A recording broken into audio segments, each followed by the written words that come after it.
And so basically, he's your timer. Once you say your name, your time. He's going to give you one finger at 4 minutes and 30 seconds, 2 fingers at 5, which is pretty much your time. I'm just letting you know. And once he says time, that's 5 minutes and 30 seconds max, okay?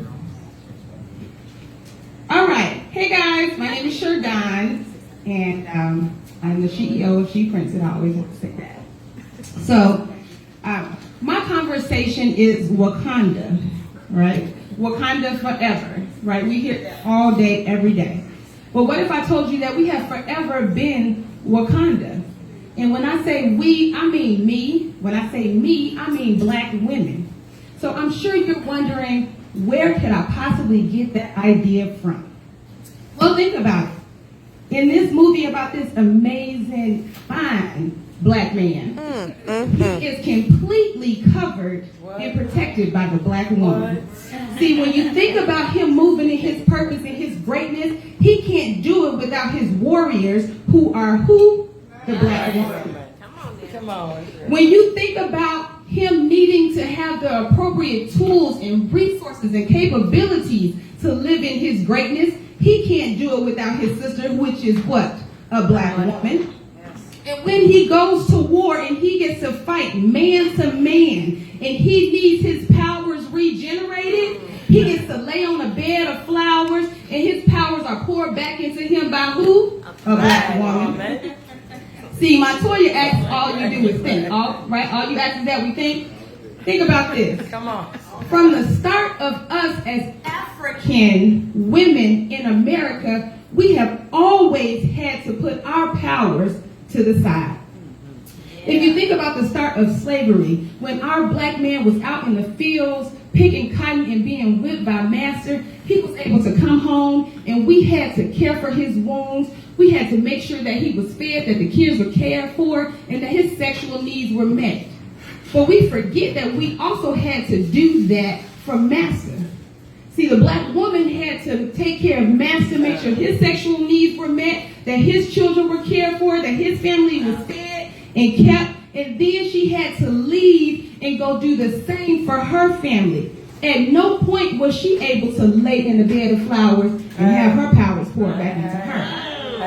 And then you move on and you think about the civil rights movement, and so many amazing black women were there right on the sides of black men, and some on the front line fighting to the point that we have holidays to celebrate black men for the civil rights movement. But nobody thinks about queens like Coretta Scott King, who had to put her pride to the side, who had to put her purpose and her desires to the side, who had to put her self-esteem and confidence to the side, because she had to decide, do I leave the man that's committing adultery against me, or do I stay with him so that the community is happy?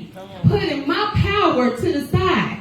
See, even in his death, she fought for his cause, never getting to lay in her bed of flowers and letting her power be poured back into her. And still to this day, we celebrate him and not her. Come on. And then we think about present day.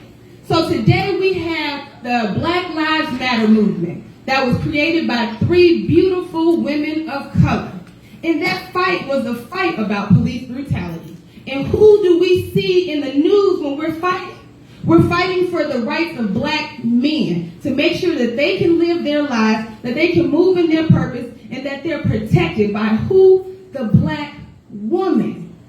But see, when the black woman has needs, how many people are in the front lines for us? Come on. See, when we're done with the Me Too movement that, by the way, was started by a black woman, how many people are out here fighting for the rights of black women, to make sure that we're not underpaid, that underappreciated? Yes. How many times do you see men, black men, starting organizations saying that it's not right that this woman can't live in her purpose? How often do you see women are starting, black women are the fastest growing market sector of small business, but we have the lowest capital. Now, how many men do you see out here sewing back into those women so we can start their business? This is a black-owned business by a woman. Yes. What? And but who is she in here supporting? She's supporting this brother and his dream. She allowing us to come in here to